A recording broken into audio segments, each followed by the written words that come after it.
Hola, bienvenidos. Y continuando con los temas de la unidad número 3, Aprender a aprender, ahora vamos a revisar los tipos de aprendizaje.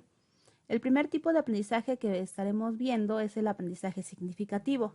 Seguramente ustedes ya han escuchado hablar acerca del aprendizaje significativo y que ustedes deben de aprender significativamente y bueno, un montón de cosas. Pero pues ahorita vamos a revisar específicamente qué es eso del aprendizaje significativo. La teoría del aprendizaje significativo, que es propuesta principalmente por Ausubel, Nowat y Genesian, nos dice que el aprendizaje significativo se produce cuando el nuevo contenido se relaciona sustancialmente con la estructura cognitiva del sujeto que aprende, modificándola. Es una teoría que vincula directamente los procesos de aprendizaje y la instrucción. ¿Qué quiere decir esta primera parte? Bueno, en un primer lugar nos dice que el nuevo contenido, es decir, el nuevo conocimiento que vamos adquiriendo, lo tenemos que relacionar con la estructura cognitiva o con el conocimiento que el sujeto ya tenía previamente. Y de esta manera se modifica la información que el sujeto tenía. ¿Sí? Tenemos conocimiento previo, nos llega nuevo conocimiento, lo relaciona el sujeto y se genera un nuevo conocimiento. En parte esa es como que la idea del aprendizaje significativo. Bien, también el aprendizaje significativo, ¿de dónde viene su nombre significativo? Pues porque ocurre cuando el material que se presenta tiene un significado para el alumno. Es decir, que puede relacionarlo con su estructura cognitiva o, como señala Usbel, puede relacionarse de modo no arbitrario y sustancial, no al pie de la letra, con lo que el alumno ya sabe. De hecho, mucho del conocimiento que nosotros tenemos en cierta manera es significativo y por eso lo recordamos fácilmente a la hora de relacionarlo con un nuevo conocimiento o de aplicarlo en la vida diaria. Por ejemplo, los números. Cuando ustedes fueron al kinder, seguramente les enseñaron los números. 1, 2, 3, 4. Entonces tienen un conocimiento nuevo. Más adelante van pasando de grado y cuando entran a primero de primaria les enseñan a sumar, a restar, bueno, sumar y restar. Entonces, ¿qué es lo que pasa ahora que ustedes relacionan un nuevo concepto, la suma y la resta, con el conocimiento que habían adquirido previamente? Los números. Ya pues de esta manera ahora pueden sumar números y pues ahora el significado del nuevo aprendizaje se queda, se transforma en un nuevo significado, en un nuevo conocimiento. Y así va pasando a lo largo de la historia, de tal manera que ahorita, que ya están en nivel universitario, pues ven, por ejemplo, las cálculo integral y diferencial. Es decir, van a relacionar nuevo conocimiento con el conocimiento que ya adquirieron desde el kinder, los números y que más adelante fueron adquiriendo con las letras que se convierten en variables. Y así le vamos dando significado y lo vamos ocupando el conocimiento en la vida cotidiana o cuando se requiere en la resolución de un problema. Aquí sí es importante destacar que no es lo mismo aprendizaje significativo que aprendizaje memorístico. El aprendizaje memorístico es cuando lo aprendemos de memoria, pero posiblemente no tenga un significado para el estudiante. Por ejemplo, lo que hacen muchas de las veces cuando estudian para un examen. Para un examen lo aprenden de memoria, mas no le dan un significado. Entonces es importante destacar y diferenciar el aprendizaje significativo del aprendizaje memorístico.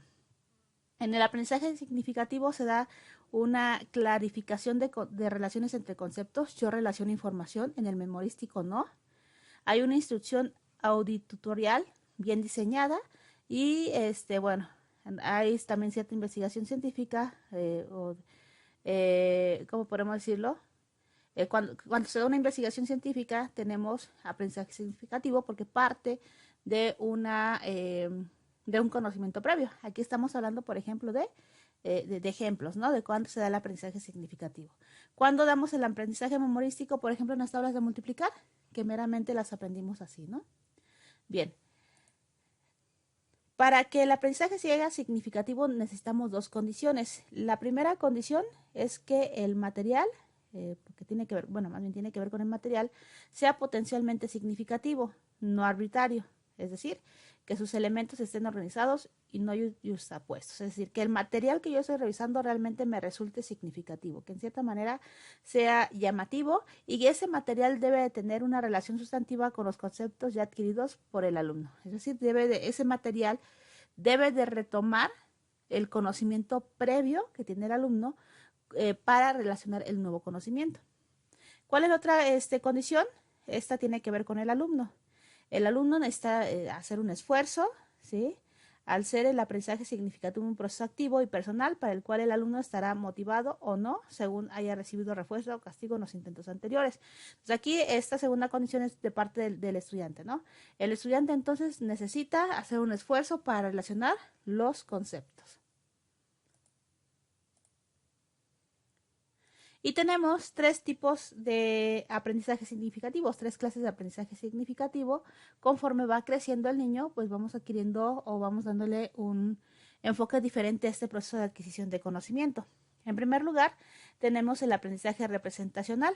El aprendizaje representacional consiste en el aprendizaje de vocabulario previo a la formación de conceptos, tal como ocurre en el niño pequeño o en el aprendizaje de una lengua extranjera. Se refiere también al vocabulario que representa conceptos. Entonces, aquí esta primera etapa de aprendizaje significativo, conforme va creciendo el individuo, en el primer momento tenemos un aprendizaje representacional, en donde se da como tal la representación de conceptos. Conceptualizamos las cosas. Ya que tengo los conceptos, ahora sí, como tal viene el aprendizaje conceptual, perdón. Aquí la formación de conceptos requiere un aprendizaje por descubrimiento que implica la generalización y comprobación de hipótesis a partir de ejemplos concretos. Por ejemplo, el niño adquiere estos conceptos por inducción, a través de sus observaciones de lo que los adultos nombran como perro, agua, coche, etcétera, etcétera. El niño va descubriendo los atributos definitorios de estos conceptos, así como las palabras que los nombra. Aquí, chicos, es importante destacar que el concepto es una imagen mental, es la representación mental que tenemos de las cosas, que tiene el individuo de las cosas. Por eso el primer aprendizaje es el aprendizaje representacional, ¿sí? Que el niño va aprendiendo, va formándose una imagen en su cabecita. Por ejemplo, si hablamos de gatos, entonces cuando les digo gato, luego les aparece la imagen de un gato, es lo primero que aparece. Posteriormente, esa imagen requiere de un significado, requiere de una definición, que es cuando el niño, aquí ya viene el aprendizaje conceptual, ahí ya vamos, por así decirlo, nombrando las características, ¿no? Ya vienen las observaciones de lo que es un perro, de lo que es un gato, ya vienen como sus definiciones como tal. Y más adelante tenemos el aprendizaje proposicional. Aquí tiene lugar a partir del momento en el que el alumno relaciona el nuevo concepto con los ya existentes. Aquí las proposiciones son dos o más conceptos ligados en una unidad semántica. Por ejemplo, la luna es un satélite de la Tierra, como tal, ¿no? Sabemos que la luna está en el cielo y es un satélite de la Tierra. Entonces aquí, si se fijan, yo voy ligando conceptos y voy ligando en cierta manera también definiciones, como tal. Pasamos entonces de crearnos la imagen en nuestra cabecita, darle una definición, por así decirlo, o una caracterización a esa imagen y posteriormente relacionarlo con nuevos conceptos. Hablamos de la luna, hablamos de algo que tenemos conceptualmente y ahora lo relacionamos con un satélite, ¿no? Con lo que son los satélites. Vamos relacionando nuevos conocimientos. Esas son las clases de aprendizaje significativo. Nosotros ya en este momento de la vida pues estamos en el aprendizaje proposicional como tal, porque ya todo el conocimiento que tenemos previamente lo relacionamos con proposiciones, lo relacionamos con más conceptos que están ligados. Vamos con el siguiente, que es el aprendizaje cooperativo. El aprendizaje cooperativo, por ahí hay algunos autores que incluso mencionan que es lo mismo que el aprendizaje colaborativo. Sin embargo, pues sí tiene algunas diferencias marcadas. Bien, para que nosotros también aprendamos a diferenciarlo desde ahorita. El aprendizaje cooperativo es una concepción holística del proceso de enseñanza-aprendizaje en el que el intercambio social constituye un eje vertebrador en el aula. Es decir, el aprendizaje cooperativo parte de un intercambio social. Ajá. Básicamente el aprendizaje cooperativo es un método de aprendizaje en donde se crea una organización de una clase basada en el trabajo conjunto de estudiantes en pequeños grupos. Bien, entonces dentro del aprendizaje cooperativo, dijimos, tiene que ver con un intercambio social, un intercambio entre individuos, pero se sustenta en el trabajo de grupos pequeños, ¿sí? Básicamente. Las metas, bueno, aquí una de las características del aprendizaje cooperativo es que las metas de los individuos están unidas. Básicamente hay una correlación positiva entre el logro de sus objetivos, de tal forma que un individuo alcanza su objetivo sí y solo si también los otros participantes alcanzan el suyo. Básicamente podremos decir que los integrantes o los participantes dentro del aprendizaje colaborativo comparten metas u objetivos y logran, cuando un individuo logra su meta, automáticamente los demás individuos también tienen que alcanzar sus objetivos o sus metas. Nos habla que la interdependencia de meta y la responsabilidad individual son los requisitos clave en la definición de aprendizaje cooperativo.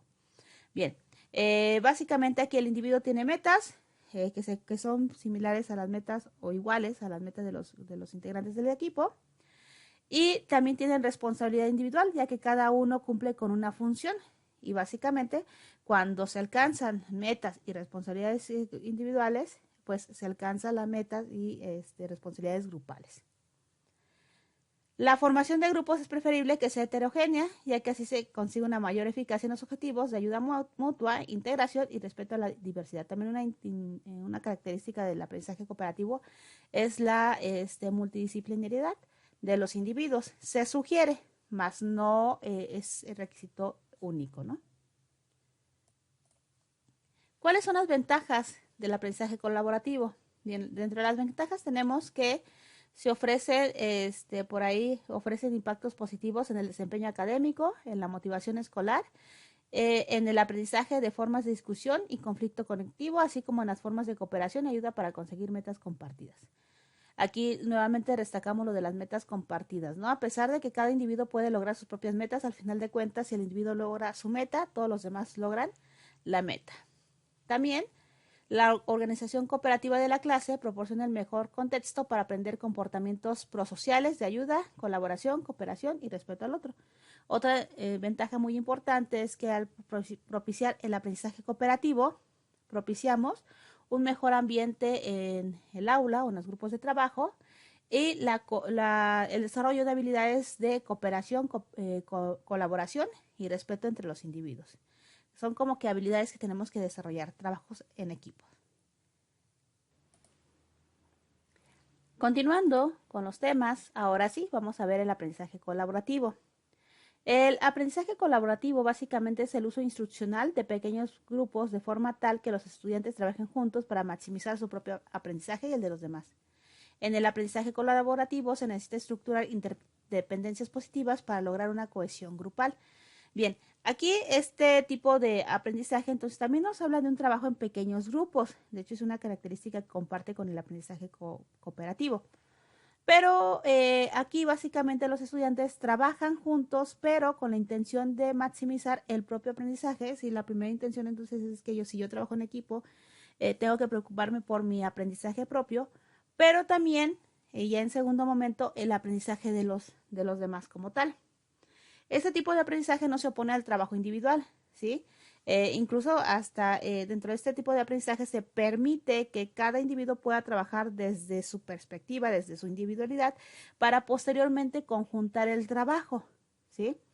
Bien, puede ser incluso, nos dice aquí que puede observarse como una estrategia complementaria que fortalece el desarrollo global del alumno. Sin embargo, no hay que olvidar la búsqueda del éxito de los demás.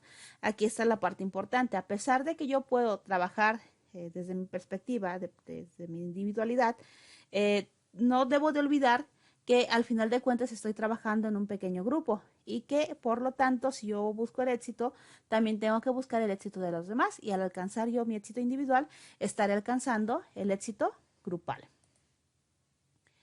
Los métodos de aprendizaje colaborativo comparten la idea de que los estudiantes trabajan juntos para aprender y son ellos los responsables de su propio aprendizaje y el de los compañeros.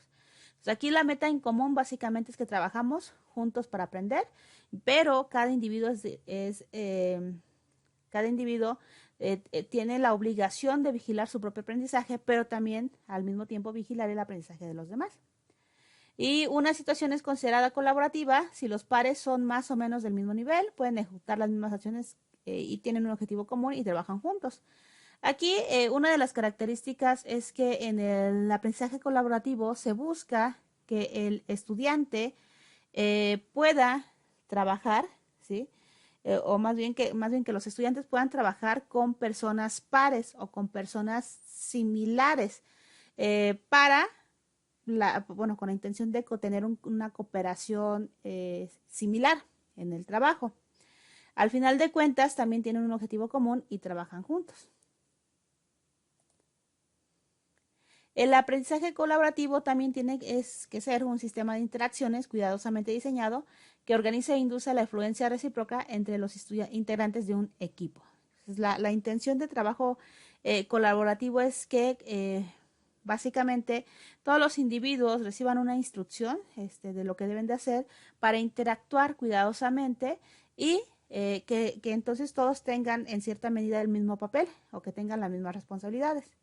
Es también un proceso en el que se va desarrollando gradualmente entre los integrantes de dicho equipo el concepto de ser mutuamente responsables del aprendizaje de cada uno de los demás.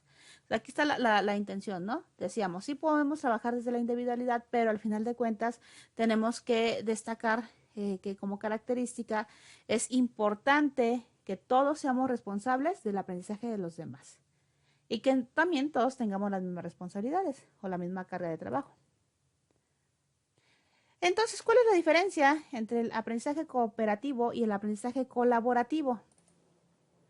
Como comentábamos, pues sí, el aprendizaje colaborativo y el cooperativo son dos conceptos muy similares, e incluso hay autores que consideran que es el mismo tipo de aprendizaje, pero sí hay una diferencia como tal. Aquí en el aprendizaje cooperativo, en el aprendizaje cooperativo, los alumnos trabajan en pequeños grupos y entre ellos tratan de maximizar el aprendizaje como tal. Los estudiantes trabajan juntos en una tarea común, comparten información y se apoyan mutuamente. Pero aquí en esta parte se requiere, o más bien se prefiere, que el grupo, ese pequeño grupo, sea un grupo heterogéneo, con la intención de que cada individuo coopere en la solución final desde diferente perspectiva. Bien, y se apoyen mutuamente. Y en el colaborativo, recuerden que comentamos que era un grupo heterogéneo en donde más o menos los participantes, el grupo, tenían características muy similares, con la intención de que hubiera una repartición equitativa de actividades y una cooperación similar. También otra diferencia es que en el cooperativo tanto el docente como los alumnos forman una comunidad para alcanzar el saber. En el cooperativo son los estudiantes quienes meramente son los que buscan su propio aprendizaje. Básicamente esas son las diferencias. Y finalmente pasamos al aprendizaje basado en problemas. El ABP o aprendizaje basado en problemas es un método, de aprendizaje en donde la intención es usar situaciones reales que el alumno, situaciones reales o problemas reales que el alumno debe de resolver. Entonces, esta situación real es el punto de partida para adquirir e integrar nuevos conocimientos. En este caso, los estudiantes pues asumen la responsabilidad de ser parte activa en el proceso de aprendizaje, abordando problemas reales en grupos pequeños y bajo la supervisión de un tutor o de un docente.